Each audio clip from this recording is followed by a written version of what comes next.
c'est le lieu où on peut avoir une relation avec Hachem la plus directe qu'il puisse y avoir. Et par son biais, passe le flux que Dieu amène à cette terre. Donc tu sers un Dieu étranger. Il y a des gens qui viennent d'un certain âge là, puis l'hébreu ça ne rentre plus. Et c'est un problème.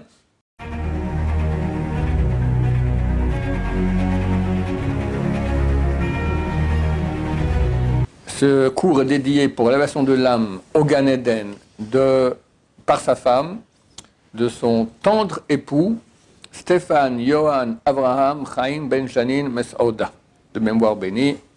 Amen và Amen. Alors la question de Nissim. Quel est le lien entre la terre d'Israël et le peuple juif? Quel est le lien entre la terre d'Israël et le peuple juif? Un lien énorme. Avant de répondre à ta question, j'aimerais expliquer une chose. Bien qu'il y ait un lien énorme entre la terre d'Israël et le peuple d'Israël, le peuple juif, néanmoins, ce n'est pas la terre d'Israël qui nous définit en tant que peuple. Et là, je vais parler d'un sujet qui est super intéressant. Après, s'il reste du temps, je parlerai peut-être une autre fois sur ce que tu as demandé.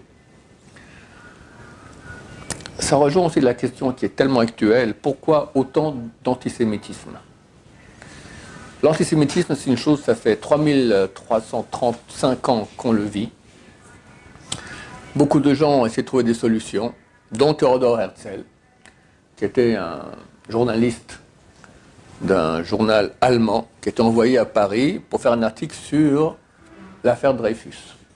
Et il voit les foules hurler mort aux juifs, mort aux juifs. Il dit, mais c'est pas normal. C'est pas normal.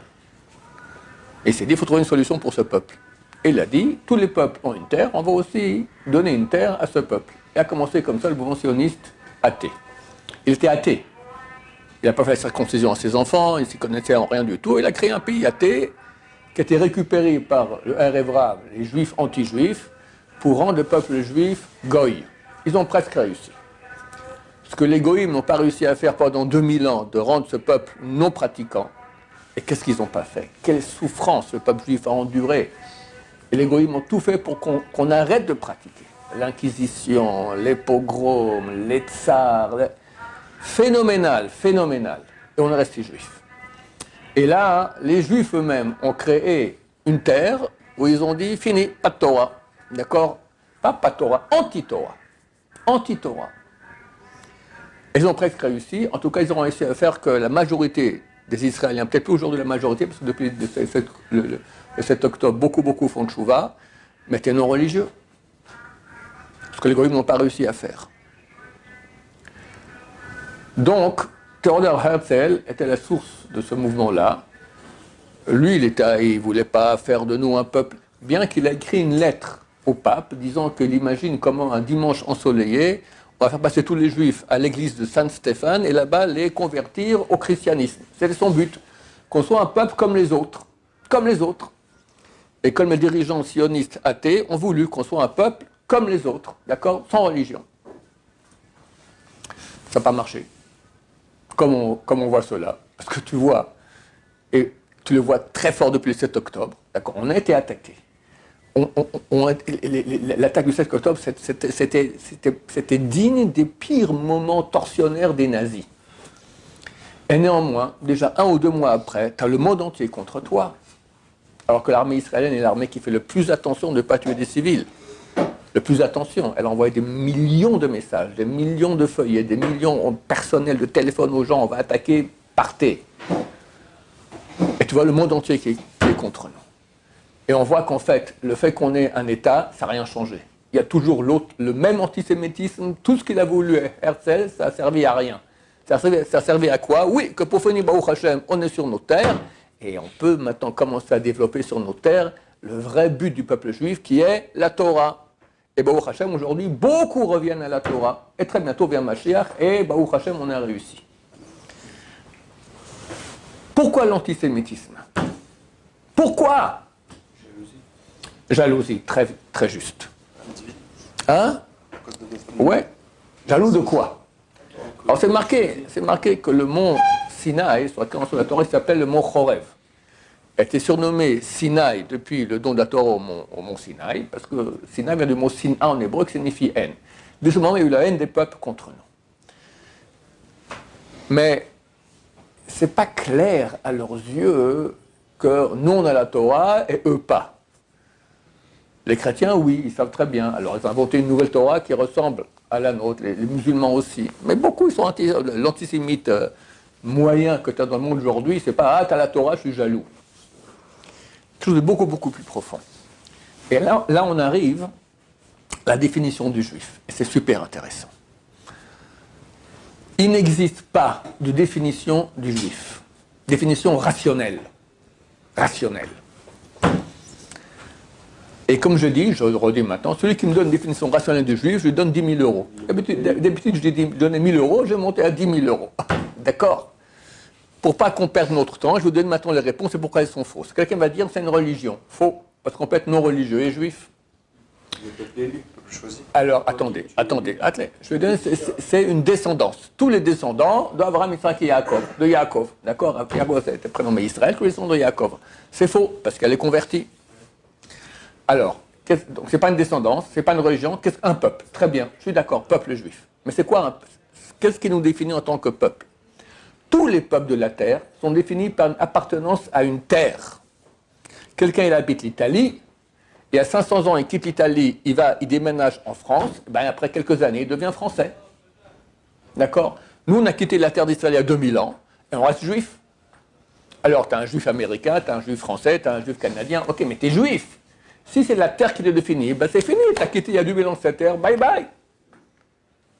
La majorité, aujourd'hui, on pense que la moitié des juifs reconnus en tant que juifs sont en terre d'Israël. La moitié. L'autre moitié est encore à l'étranger. Et durant 2000 ans, l'immense majorité des juifs étaient à l'étranger. Et pourtant, ils sont restés juifs. Donc, ce n'est pas l'appartenance à la terre d'Israël qui nous rend juifs. Preuve en est aussi que le peuple juif, il est né où? Au mont Sinaï, dans le désert. Et après, Dieu a pris le peuple juif et lui a donné la terre. Mais ce n'est pas ce qui nous définit en tant que peuple. Alors, qu'est-ce qui nous définit en tant que peuple? Quoi qu'il se passe, on est le peuple qui a été choisi. C'est-à-dire que c'est ça notre descendance. Mais c'est quoi le peuple? Qu'est-ce qui te définit en tant que juif? Tes parents? Alors c'est quoi? Si c'est les parents, alors tous les juifs convertis ne sont pas juifs. Or, on dit qu'ils sont juifs. C'est une religion, tous les non-religieux, ils ne sont pas juifs. Taneshama, bravo, vraiment bravo. Mais tu comprends que ta réponse, elle n'est pas rationnelle. Dis à un non-juif, c'est parce qu'on a une neshama, il regarde les deux yeux comme ça, il dit ça veut dire quoi neshama? Et pourtant tu as raison, c'est ça. Ça veut dire on n'est pas défini par la terre d'Israël, on n'est pas défini par nos ancêtres, on n'est pas défini par notre croyance, on est défini par un certain type d'âme que les non-juifs n'ont pas. Et ça leur reste ici dans la gorge, d'accord? Ils ne peuvent pas supporter, ils ne savent pas ce que c'est. Il y a, ça fait couler beaucoup d'encre ici en Israël. Vu qu'en Israël, comme je dis, c'est un État qui voulait qu'on soit goy, alors la question s'est posée, c'est quoi un juif? Et des grands penseurs israéliens non religieux se sont penchés sur le sujet. Beaucoup a été écrit sur le sujet, personne n'a de réponse. Ils ne savent pas ce que c'est. Ils ne savent pas. Il y en a un qui a dit, j'étais dans ma vie, j'ai tout fait. J'étais général armé à Tzahal, après j'étais dans le monde entier. Dès que les gens apprenaient que j'étais juif, je sentais qu'il y avait un truc qui changeait en eux par rapport à moi. C'est un type non religieux, rien. Il mange du porc, il couche avec les filles, il fait tout ce qui est interdit, d'accord? Mais dès qu'il dit qu'il était juif, tac, il sentait quelque chose. Qu'est-ce qui se passe? Il faut croire que les goïms, les non-juifs, ils ressentent qu'il y a ici un truc bizarre. Et ils ont raison, parce qu'on est indéfinissable. Tu n'as pas de définition rationnelle. Du juif, ça n'existe pas. C'est un bidule machin bizarre venu d'ailleurs. Mais s'il y a un truc pareil, ça veut dire qu'il y a une divinité. Parce que tu es là et quand même, tu as traversé toute l'histoire. On a tout fait, les goïms ont tout fait pour qu'on disparaisse. On est toujours là. Nananer, d'accord? On est là. Et indéfinissable. Ça prouve qu'il y a un Dieu. Et ça casse les pieds aux gens. Parce que s'il y a un Dieu, on peut faire ce qu'on veut. J'ai été créé. Il y a un but. Moi, j'ai envie de coucher avec la femme de mon copain. Ça ne se fait pas, mon cher ami. J'ai envie de mentir, ça ne se fait pas. J'ai envie de voler, ça ne se fait pas. Interdit. Ouh là là, il nous saoule ce Dieu-là, d'accord? Alors on va attaquer lui et son peuple. C'est marqué que ceux qui ont la haine d'Israël, ils ont la haine de Dieu. Ça, c'est pour dire, oui, tu as une question. Oui, au niveau de ça, je pensais que c'est quelque chose qui est inconscient chez eux, même sans y avoir réfléchi. Au peuple Inconscient. Ils commencent à avoir une... Complètement inconscient. Okay. Complètement inconscient. Ils ne savent pas pourquoi ils sont antisémites, mais ils ont la haine des Juifs. J'expliquais plus profondément. Dieu a créé le bien et le mal. Il y a le mal sur Terre. C'est les antisémites irrationnels pour aucune raison, comme Hitler par exemple, d'accord, il a pas tout, on ne lui a rien fait, d'accord. Cette haine, c'est quelle haine il a. Un temps, je citais ça vaut la peine, le testament de Hitler, c'est phénoménal. À la fin, il dit, mais la chose la plus importante, au-dessus de tout, tout faire pour que ce peuple disparaisse, qui est le poison parmi les nations. Et il se tire une balle. Le dernier truc qu'il donne à l'humanité, au peuple allemand, d'accord, il donne beaucoup de conseils, mais à la fin, la guerre contre le peuple juif, totale. Mais qu'est-ce qu'on lui a fait? Ça provient d'une âme qui est entérinée dans le mal. Tu as des âmes qui sont dans le bien, Baruch Hashem, le peuple juif, tu en as des goïms qui sont des bons goïms, tu en as qui sont dans le mal et de façon naturelle, irrationnelle, et eux-mêmes ne savent même pas pourquoi, ils ont la haine du juif. Est-ce que vous pensez qu'un goy qui n'est pas forcément dans le mal, là vous avez pris Hitler par exemple, Ouais. Un goy classique, il n'a aucune raison. Tu as des goïms qui ont la haine du juif, tu en as qui ont l'amour du juif. Et tu en as des moyens qui ont ni ça ni ça. Tu sais combien de goïms écrivent qui sont amoureux du peuple juif? Il y en a énormément. D'accord? Des vrais adorateurs du peuple juif. Oui. Qu'est-ce que vous répondriez à quelqu'un qui vous dirait que c'est de l'orgueil et du racisme de faire cette distinction entre juifs et non-juifs? Attends, d'abord, faire une distinction, j'ai le droit de faire une distinction. D'accord? Comme un Français nationaliste dit, moi j'aime les Français et j'aime la France, c'est aussi une distinction. Oui, d'accord? Je ne dis pas que les Français, intrinsèquement, ils sont supérieurs aux Espagnols. J'ai dit supérieur moi, j'ai pas dit supérieur. J'ai pas dit supérieur.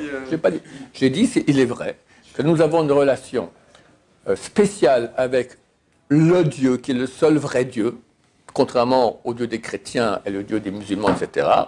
Musulmans encore on peut discuter, mais en tout cas on est d'accord qu'il y a un Dieu unique, les deux. Mais c'est la seule chose à laquelle on est d'accord. Après, le discours de ce Dieu-là, il est complètement différent. Mais on dit à chacun, tu veux maintenant venir aussi être proche de notre Dieu, viens, on reçoit tout le monde. On reçoit tout le monde. Les plus grandes figures du judaïsme étaient des convertis ou fils de convertis. C'est pas exclusif. Tu veux venir, moi je pense que j'ai raison. Comme un musulman pense qu'il a raison, comme un chrétien pense qu'il a raison, comme un... d'accord. Maintenant, je pense que je suis le seul à servir le vrai Dieu tel que le vrai Dieu veut. Tu peux ne pas être d'accord avec moi. Bon, mais toi tu penses autrement. Si tu penses que vraiment j'ai raison, et tu me dis pourquoi est-ce que je me positionne de façon que c'est dire que c'est exclusif, je te réponds, c'est pas exclusif. Tu peux venir aussi, viens, bienvenue. Oui. Correctement, lui aussi il sert Dieu. C'est vrai. Et pourtant, il y a une distinction entre le juif qui sert Dieu et... Un non-juif qui veut servir le Dieu d'Israël peut le faire soit en se convertissant à devenir juif, soit en tant que non-juif. Il a cette loi noachide, et s'il pratique dans l'optique les ordres donnés par le Dieu d'Israël dans le cas de la Torah, il a part au monde futur, il a part à la divinité. Oui, mais plus petit, parce que nous on fait 613 et lui il fait 7. C'est logique, non? Moi je fais 613, je me casse la tête toute la journée pour mieux servir, j'aurai un plus grand degré. Tu veux aussi rentrer dans l'unité de combat, les commandos spéciaux, d'accord, du peuple juif, Baruch haba, bienvenue, on reçoit tout à fait, il n'y a aucun problème. Donc il n'y a pas de orgueil, comme tu dis, exclusif, etc. Non, pas exclusif, mais il y a quand même une distinction essentielle. Bien sûr, distinction. Moi je dis, j'ai raison. Et je pense que je suis le seul à savoir exactement que le désir du Dieu du monde. Ce que je dis, n'importe quel membre de n'importe quelle religion le pense aussi. D'accord? Bon, alors on n'est pas différents.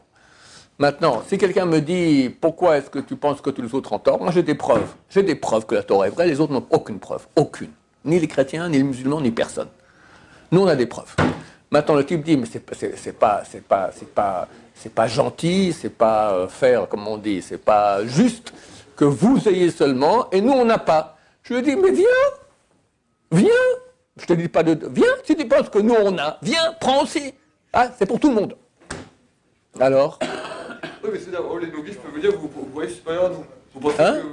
Je pense que j'ai raison, j'ai la vérité, je pense que les autres n'ont pas. Oui. Il peut avoir raison et servir Dieu. Parce qu'il fait 7 noachid dans sa Hachem. Oui. Là, vous dites qu'il y a une différence. Mais le non-juif, il fait 7 lois. Nous, on fait 613. C'est normal qu'on reçoit plus de mérite. Et je lui dis, tu veux maintenant toi aussi un mérite comme un juif? Alors viens, convertis-toi, tu auras comme tout le monde. Beaucoup plus même. Parce que ça revient beaucoup qu'il est antisémite, de dire que les juifs se sentent supérieurs, qu'il...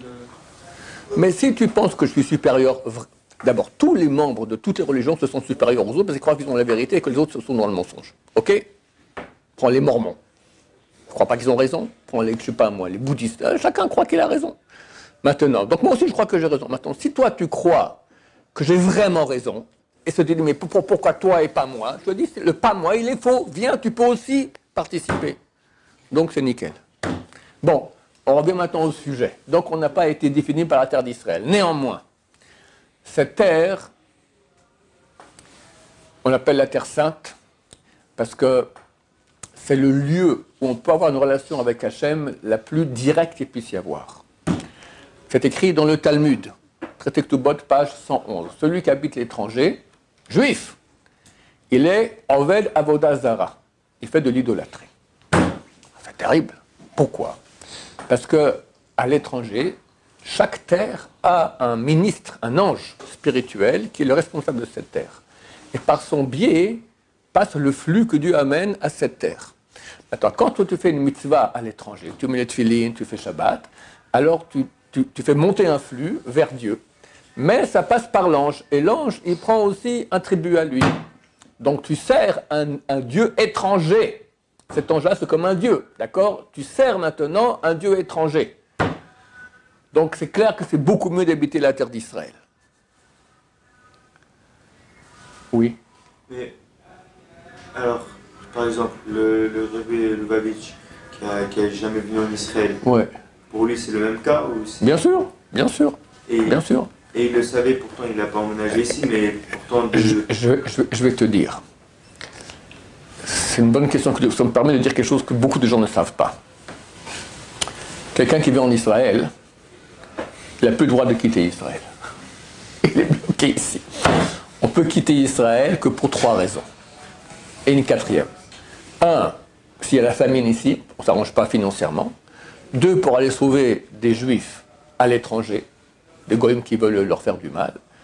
3, pour trouver une femme et revenir après en terre d'Israël une fois que tu t'es marié. C'est ça. Et 4, le premier que j'ai dit, c'est la famille, c'est le 4e. Le premier des 3, c'est poursuivre ton rave. Tu n'as pas de rave avec qui tu peux étudier en Israël. Ton rave avec qui tu étudies bien, il est à l'étranger, tu peux aller. Et après, revenir. Donc, le Rav Lubavitch, il ne voulait pas, il devait s'occuper des Juifs des États-Unis. Donc, il s'est dit, si je vais en Israël, je suis bloqué en Israël.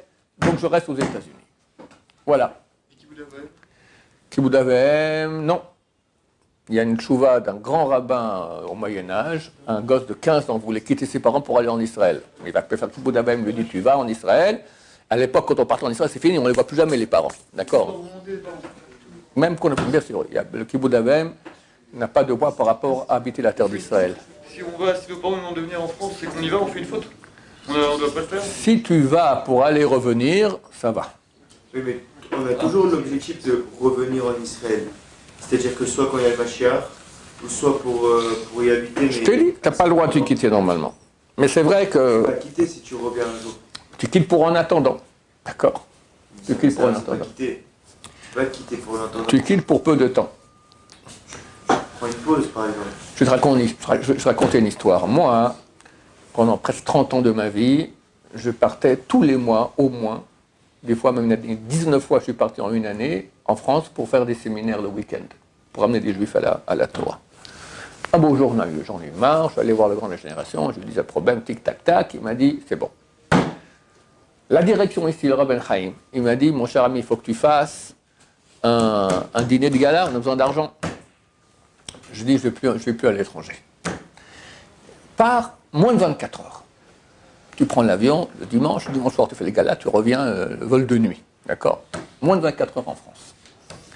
Je dis, je ne veux pas. Il dit, tu es d'accord qu'on écrive un grand auteur? Je dis, oui, on va écrire. Qui tu veux? Il m'a dit, Abraham Kanevski. Ok. J'écris une lettre à Abraham Kanevski, je l'ai fait passer comme ça en douce. Voilà, j'aimerais quitter la terre d'Israël, moins de 24 heures, mais j'ai peur que quand je serai là-bas, commence la Géoula. Gog ou Magog, ou Mashiach arrive, un truc comme ça. J'y vais ou j'y vais pas? Le Rav, il a reçu la lettre, il a dit, quelle question? Il a dit 5 mots. Ezéchela. 2 mots. Après, il a dit encore 3 mots. Betarchelos. Bien sûr qu'ils ne partent pas. Le Rav n'était pas content. Depuis, je quitte plus Israël. Terminé.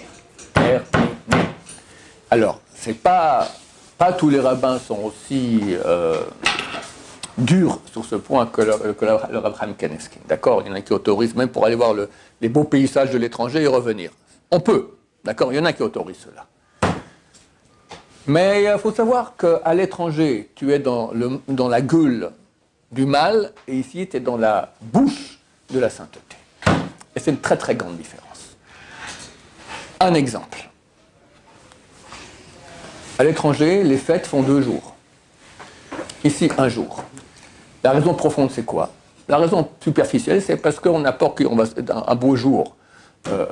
Les goyim viendront, nous empêcheront de pratiquer la Torah, on n'aura plus le calendrier et on ne saura plus c'est quand le jour ici en Israël de la fête et on fera 2 jours, on ne saura plus quand c'est. Alors pour ne pas venir, on fait 2 jours. Ça c'est la raison superficielle. La raison profonde est la suivante. Yom Tov, c'est quoi?